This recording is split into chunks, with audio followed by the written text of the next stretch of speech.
Welcome to the SAG-AFTRA Foundation's Conversations at Home program. I'm Stacey Wilson-Hunt. And now, without further ado, it's my pleasure to introduce the co-creator and star of PEN15, Anna Konkle. Welcome, Anna. Congratulations on season 2, well, sort of an elongated season 2 and final season of PEN15. How does it feel to have seen the show received so warmly and with so much resonance in fans over the last year?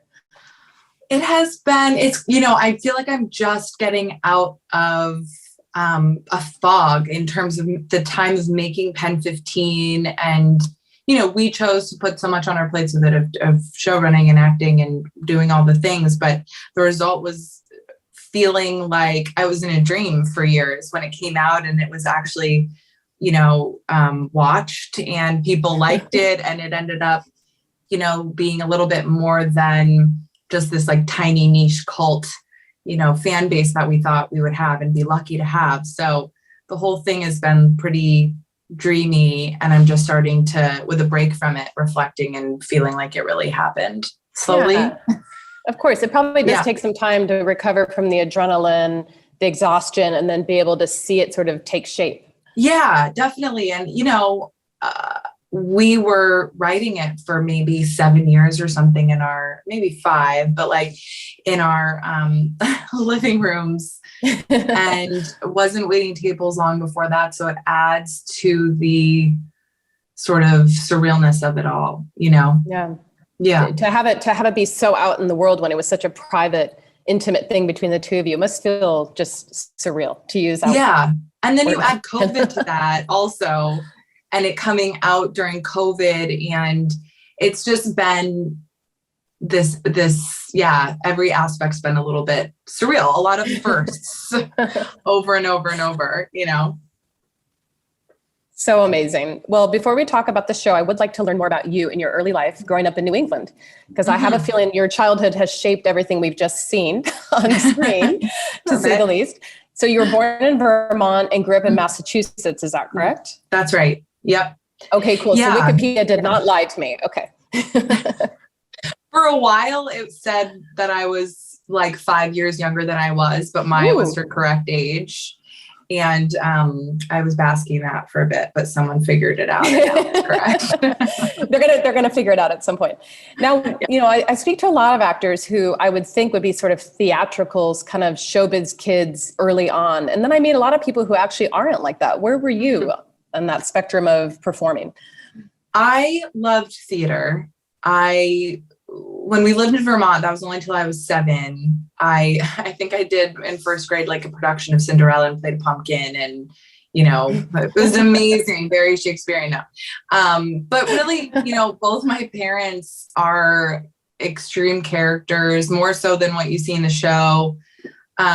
Really, I was surrounded by a lot of like extreme personalities in a way that was really entertaining and interesting and unique, I think. And surrounded by music and art in my family, but not really film, not really TV, I guess, in the sense that I watched The Simpsons every night with my dad or Seinfeld that the rest of the nation was watching, but they weren't, comedy obsessed or pop culture obsessed. It was sort of the opposite. And then we moved to Massachusetts, where things maybe like the sensibility in the town is a little bit more mainstream, I think. And my family really fit in less there. My mom was putting out movies from the library that were like foreign films that a child should not watch. And that's what I would watch. But it wasn't in a film, Rolodex kind of way. There was no pride in knowing actors' names or directors. It was just consuming something that my mom really thought was moving and liking storytelling, but no obsession with like what was on screen, So she was trying to just broaden your horizons creatively and kind of show you a bigger world. Yeah. And I think it was like what was entertaining to her. She definitely wasn't pandering to a kid in her home. It was like, it's my Friday night too. I work 3 jobs. Like, what do I want to watch, And I love that. So I was sort of on, yeah. I wish I was more like that, actually. I'm like Sesame Street all day. Absolutely. Not very fulfilling. So yeah, but really what brought me into acting, honestly, was singing. I loved to sing. I would sing with my dad. He played the guitar, and singing eventually naturally in my town led to acting. And somewhere along the way in my like, you know, hockey playing, cheerleading town, I found the drama club, and we did a few productions every year that weren't great. But it was my outlet, you know, Right. I was in a few of those myself. I understand, but, but incredible camaraderie with friends, and you feel like you're always at camp. That's how I always felt in musicals with my friends, classmates. Yeah. Yeah. I think, you know, in this, I think, to be honest, that's what I got in college. But this town, I mean, there could have been, you know, I don't know, 15, 20 people in drama club. So, and not a lot of, I remember we did Godspell, and our drama teacher, Bates Wilder, who's a working, amazing actor, wrote a play, and we did that. But in turn, like, I ended up going to NYU for musical theater at first, which was not where I belonged. But everybody there knew every musical and knew, you know, they'd been taking voices forever. Some of them had been on Broadway. And I really knew nothing except that I love to act and I love to sing, and no idea if I could do it professionally, but I really wanted to.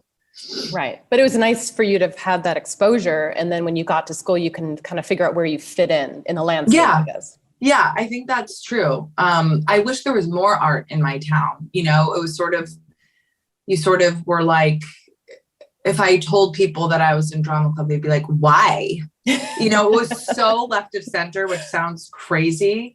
That's really hard to believe these days, where it's like, you know, the irony and the art and the, you know, not being too center is sort of celebrated. It seems like in the younger generation, but in my town, it was like Britney Spears all the way, you know? Well, even today, I mean, sports are always a first priority for high school. It's never theater. It's the true. You're right. Really. Yeah. My partner now and Maya, they both went to LACHSA, which is the public arts high school in LA, which is kind of like LaGuardia in New York. So I hear their stories and I'm like, oh, I didn't get any art, you know, but you're right. I mean, any exposure to art is special. Absolutely.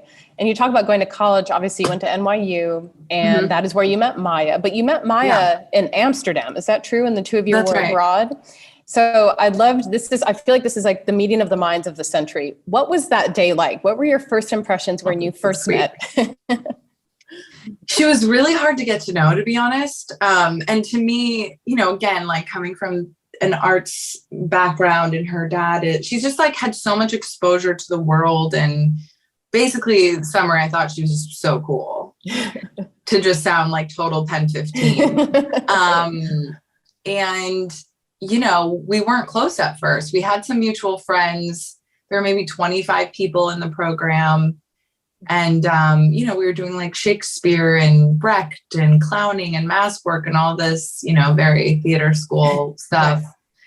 And she just was sort of the star. I think anyone in it would agree, one of the stars in the class. And I just thought she was awesome, but she like barely left her room. And now she'll say I was having social anxiety and a UTI. That's her excuse now. But at the time, we would just knock on her door and be like, "You want to hang out?" I remember she cut me bangs one day when she opened the door. She like let me try on a shirt and cut me bangs. Sounds like high school, but you know, college. And then eventually one night we went to Paris together on a train one night. Yeah. And that was kind of the beginning. And then we got back to New York, and it was a pure friendship. You know, I mean, I was a fan of her work, but it was just a friendship. We went through breakups together, and after school, after graduating, is when I started bugging her about making something together, and it happened kind of at the right time. But we didn't know that it would be sort of like this, you know, kinetic ESP work connection. It just kind of, it was luck. It was fateful. Yeah. Wow. That is so special. And I love the idea of two young women meeting in that way and not feeling threatened by each other, you know, because there's so much competition in that environment. You know, people trying to one up each other. I mean, theater people can be pretty cutthroat, and yet you saw complementary skills in each other. Because I see you as being very different in your approaches and your skills. Like you actually really fit really well together. So it's cool. Oh, that's so interesting.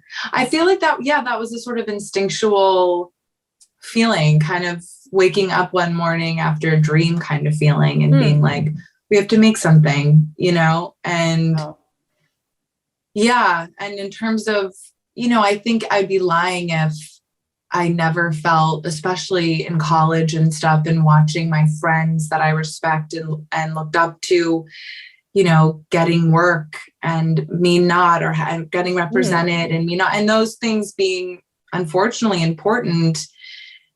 It was that motivation, I guess, of not getting what I was hoping for that kind of pushed me, and this is sort of the story of my life, pushed me to going a different route that was writing that,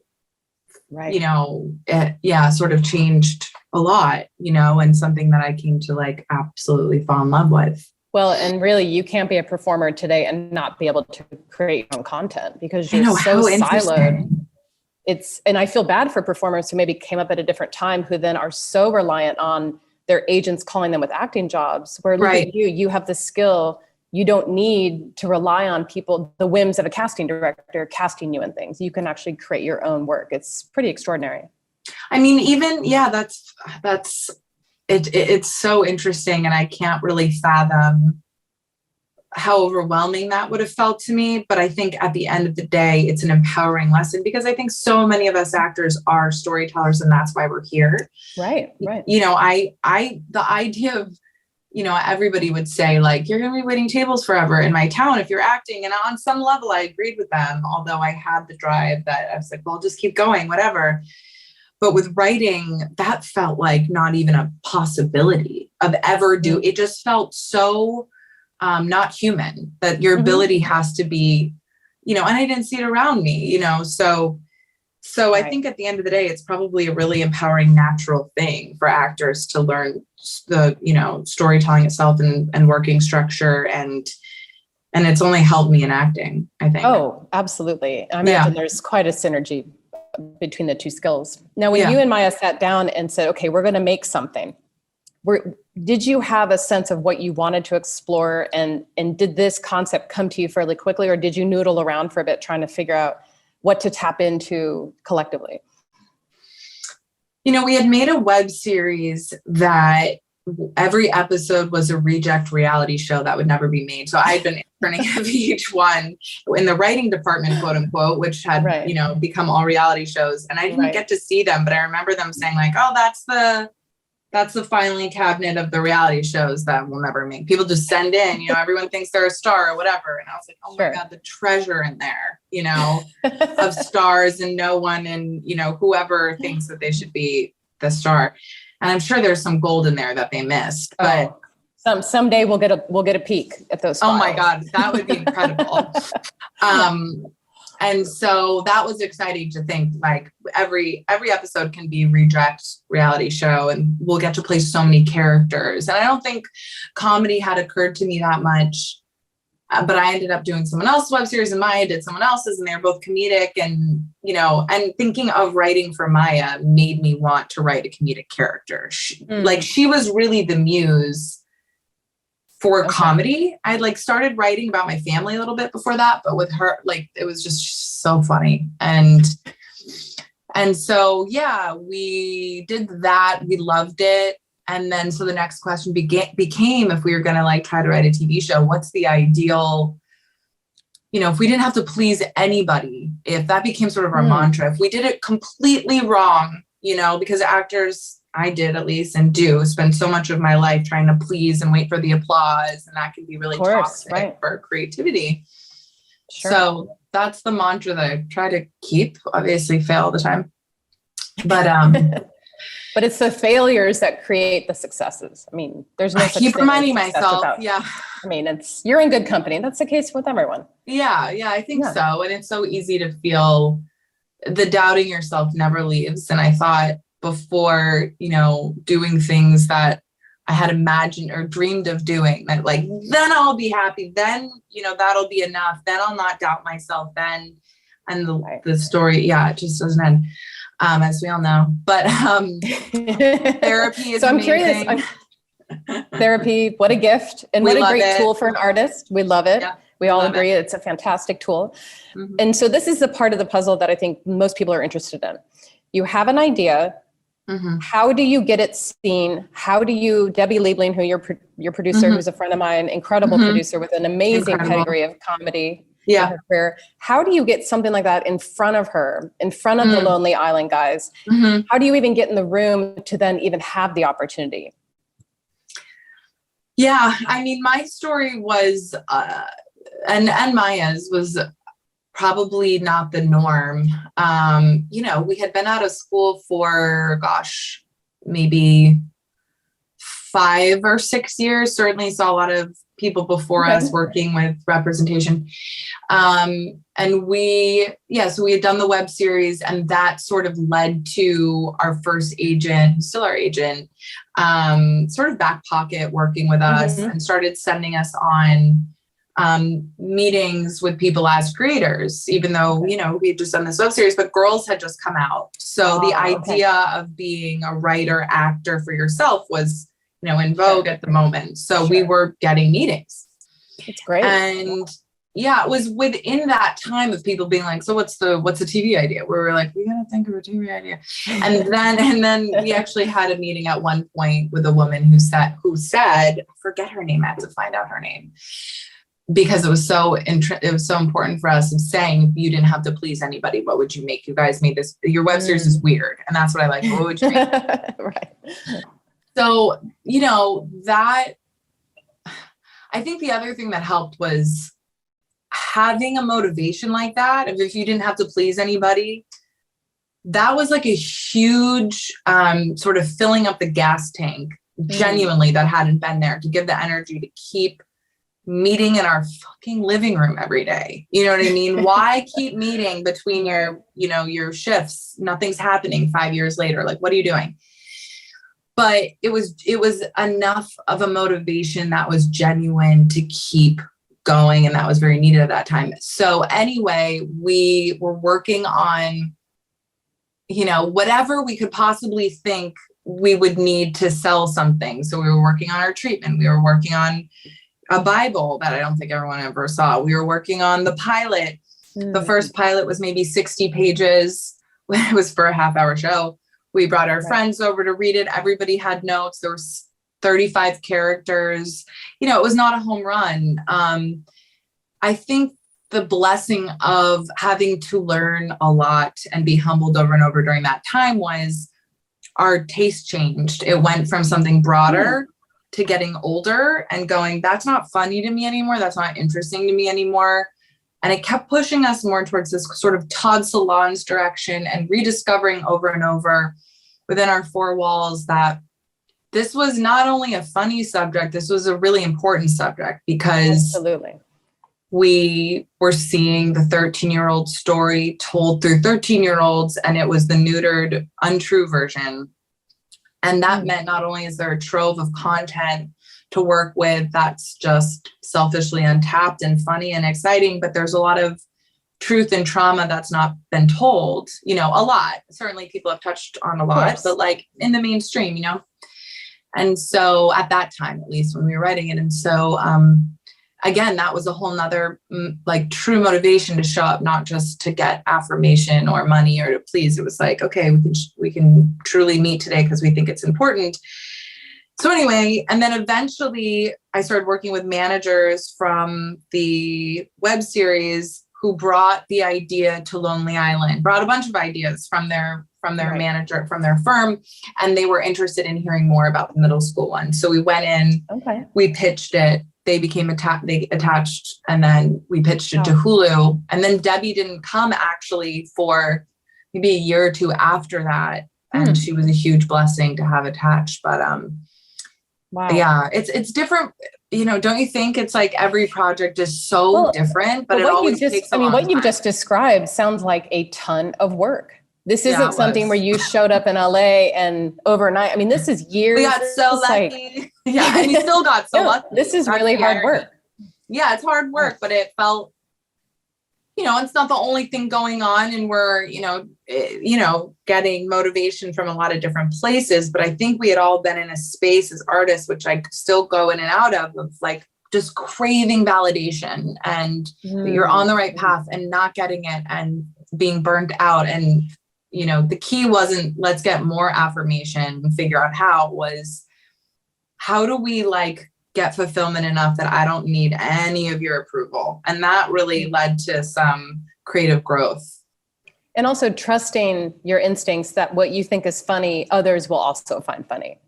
Totally. And also saying, if you don't, it's totally cancel fine. my show and I'll go back to school for something else. You know, just like taking away the need for whatever reason. That's been really important for me, is to be more fearless, because I thought I was fearless chasing what I wanted, but I was so scared of failing, you know, and so, yeah, just trying to put the armor on or take the armor off and being like, kill me, do it now. It's fine. You know, I'll come back somehow. But to really jump into this business after school with such a fearless abandon for not only tackling this subject, being so vulnerable on screen, so lacking in vanity. I mean, you could do anything after this and it won't be as hard as what you guys have done. I mean, truly, nothing can be as difficult as what you have created, at least in my opinion. Cry. Yeah. Yeah. Again, I think that like the emotion for me comes from just for the first time having space away from it. And it was so hard and so fulfilling. And I'm sad it's over. And it's also, you know, a beautiful feeling to go. We ran the marathon, you know, every day for so many years. Well, and production being harder than being in our living room, you know, as hard as that moment is too, as we all know, the waiting, you know.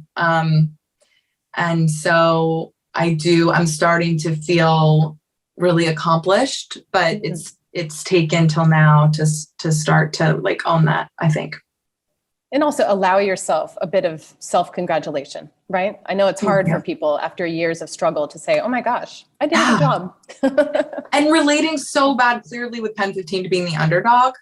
That's also been a weird thing for me, you know, to be like, wait, what's on the other, you know, what? And I mean, I think we can relate to this too in ways that have nothing to do with success, but like, when is the other shoe going to drop? This isn't my story. My story is like, it's hard and it's struggle and it's not fair, you know, and as women, I mean, and all sorts of people, you know, rightfully feeling that and going through that journey. And so, well, and I think for people who are funny and whose comedy centers on vulnerability and making fun of yourself, what do you have left when you become successful? You're no longer a dork. You're actually, you have money and you're glamorous. And what do you have left at that point to make fun of and laugh at? So true. And I really struggled too with the red carpets of it all in terms of my first, you know, real, you know, where I'm relating to being on camera with showing every, like you said, like it's not a vanity project. It's the opposite. You know, it's really making an effort to show every part of myself and part of this character who I would typically hide. And as an adult, I've learned to hide, or I've learned to cope, or I'm actively taking that off and showing it. And then all of a sudden I'm adult Anna, not my character. Right.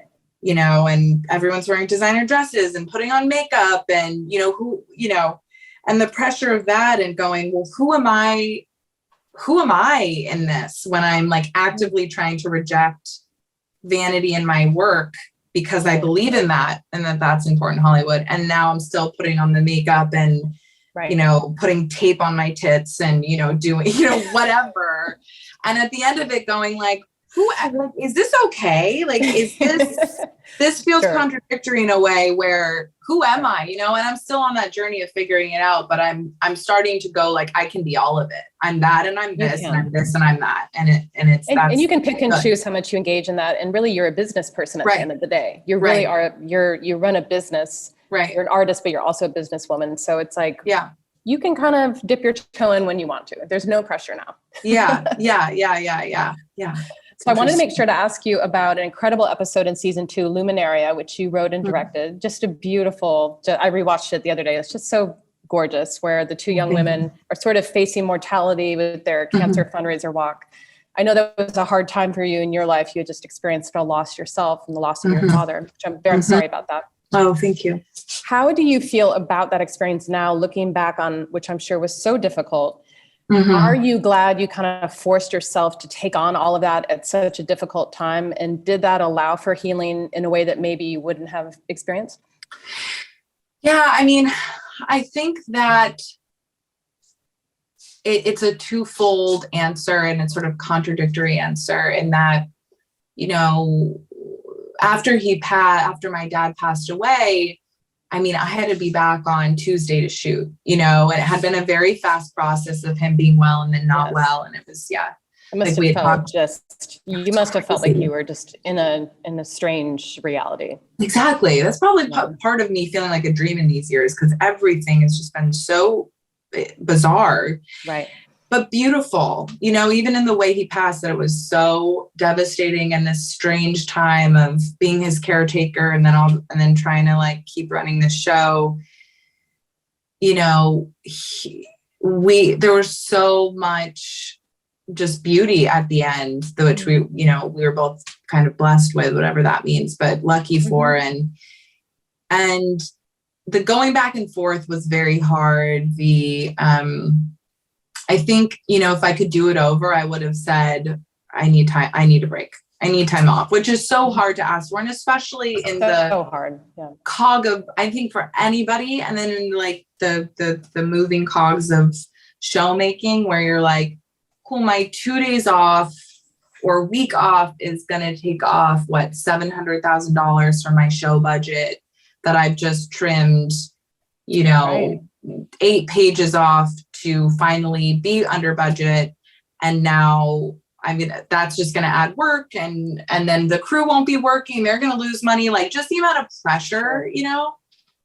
So I just felt like in that moment of having to make a quick decision, I would show up on Tuesday and I would shoot the whole 15 episodes of the show, which, you know, there are things that I'm grateful for in that, like the bizarre experience that I'm sure actually in 20 years I'm gonna be like, wow, that messed me up. But in the moment, it feels cathartic and interesting. My having to act with Taylor, who plays my TV dad.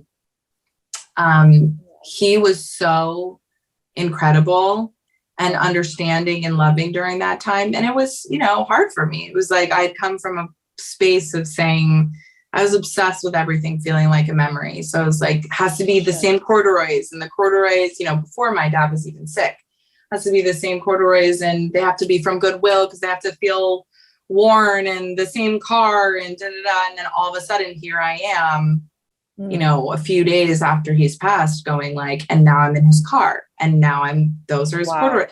Wow. And I was like, what monster did I create for my, you know, I had no idea that was going to happen, but obviously, you know, Taylor was just very generous, because I imagine that was pretty uncomfortable for him. That's pretty complex, you know. That's a lot. Well, and also your characters on screen, you know, that you're settling into this new life, having divorced parents. He's mourning, living on his own, and you see him struggling with, oh my God, how often are you going to visit? And he's navigating his own reality. So it's almost like that grief serves a story at the very least, you know?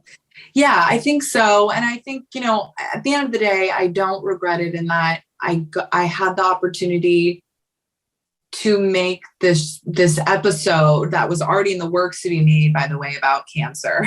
I know. I was already supposed to write that. How insane is that? It was just out of life, man. That is a universal energy running through that. It's incredible.